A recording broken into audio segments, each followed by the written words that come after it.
زندگی میں تکالیف کا سامنا کرنا ضروری ہے تاکہ آپ سچائی کو پہچان سکیں۔ جب تک آپ کا اندر سکون میں نہیں ہے اب باہر کی دنیا میں سکون محسوس نہیں کر سکتے۔ ہر انسان کے اندر ایک شعلہ ہوتا ہے جو اسے روشنی کی طرف لے جاتا ہے۔ آپ کا آج کا عمل ہی آپ کا کل بناتا ہے۔ کامیابی اور ناکامی دونوں آپ کی سوچ پر منحصر ہیں۔ جو آپ کو گرانا چاہتے ہیں ان کے سامنے ہمیشہ سچائی کا پرچم بلند کریں۔ یہ آپ کا دل ہے جو آپ کی تقدیر کی سمت طے کرتا ہے۔ انسانی فطرت میں بدلاؤ لانا بہت مشکل ہے لیکن ناممکن نہیں۔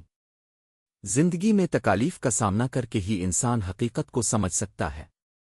دوسروں کی مدد کرنے سے آپ کا دل زیادہ بڑا ہو جاتا ہے۔ دنیا کے اندر ہر چیز ایک مقصد کے تحت ہوتی ہے۔ ہم سب کی سب سے بڑی کمزوری یہ ہے کہ ہم کبھی کبھار خود پر اعتماد نہیں کرتے۔ سب سے بڑی طاقت اپنے خوف کا مقابلہ کرنے میں ہے۔